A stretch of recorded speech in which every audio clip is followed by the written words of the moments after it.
7 minutes, Brian. It's my first question. You know that.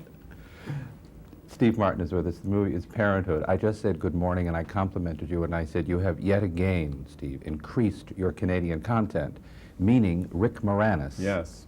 As the almost endearing Nathan. I've worked with and worked with Marty Short, too. Of course you have. I worked with a lot of Canadians. Chris Beard, Alan Bly.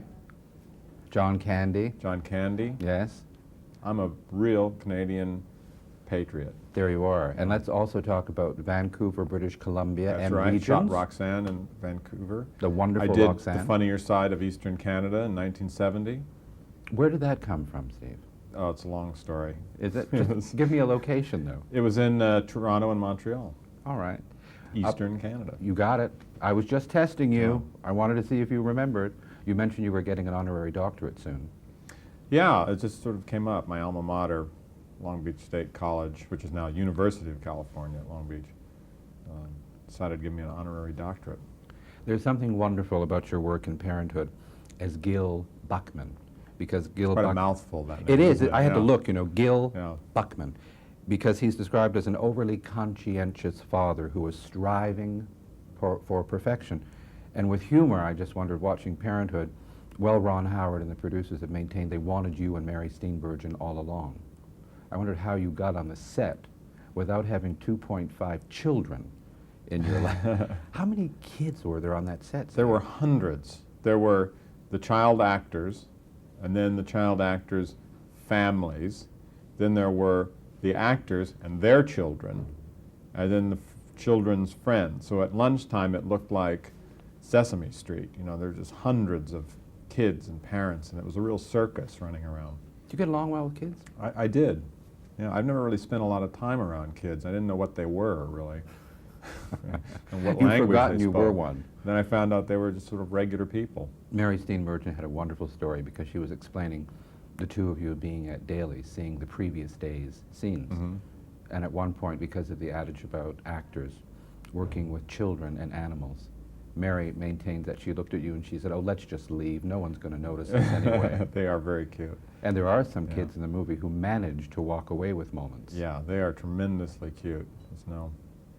Did Ron Howard send you the script and just say, "We, Brian Grazer and company, have been discussing you and want you to play Gil Buckman"? Did you say yes quickly? Fairly quickly, yeah. I wanted to talk to Ron about it after I read the script, and we hit it off really well. When he described how he wanted to do the film, the type of cast he was looking for, and it's a fantastic cast. I saw the film in an early stage. I just couldn't believe it was sort of one star. Not only star, competent actor, great actor, one after another coming on the screen and performing these. I thought they were all fantastic. It's a wonderful example of an ensemble cast. Yes. And when one thinks of the number of Academy Award nominees and Academy Award winners in this movie, did you, excluding... That excludes me from both categories. You're young. Come on, there are people who still feel that you weren't treated well on Roxanne and All of Me. Well, that's But then that's a long story. Yeah. But it will happen eventually, I'm sure. Did you know, is it Diane Wiest? Wiest. Wiest. Yeah. Did you know her before you started working? No, I didn't. I think I'd met her once, but she's a bubbling bundle of energy. She's really fun. Extraordinary actress, too. Extraordinary Great. moments. I thought she's great in the movie. And did Jason Robards or Diane Wiest, did any of the New York-based people see you in New York while you were doing Waiting for Godot? Mary Steenburgen did, but not the I don't think Jason did. And I'm not sure about Diane. Don't know. But I know Mary did. What's your attitude as a married man, having made this movie? By the way, it's strange because one wants to think of it as a comedy drama, an adult comedy. Mm-hmm. But there are moments of real drama in this movie that are Right. very, very touching. Right. And the fact that once a parent, forever a parent, as Jason Robards says so succinctly in the movie, he is my son. Well, he also says, Jason's role as a father, he says it never ends. He says whether you're 40, you're 50, or you're 60, you're still a parent to this person. And you still have the same rapport and love for them. So it's an endless job being a parent. Has your wife seen this movie? No, she hasn't. Yeah. Is there going to be a special screening for the cast and crew soon? So that you Yeah, we're all going see to a it? premiere on next Monday in Los Angeles. What attitude does this movie leave you with toward Parenthood? For you. Well, I see it as the way I have always seen it. It's a vast job with great responsibility, these little things.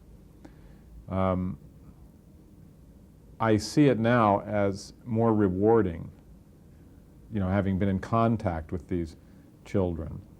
I can understand, not that it's hard to grasp, the romance and love you must feel for these little creatures and your responsibility to raise them. A friend of mine said, the only thing you can do is educate them. And love them. Otherwise they do, they do what they're going to do. It's a pleasure seeing you again. Nice to see you. Hope to see you in Toronto. Oh. That's it. They're Sorry. waving the flag. Fortunately there. for me, it's Canadian. Yeah. Good to see you. Nice to see you. Steve Martin, Parenthood. Stub tape? Thank you. You see, I was paying attention.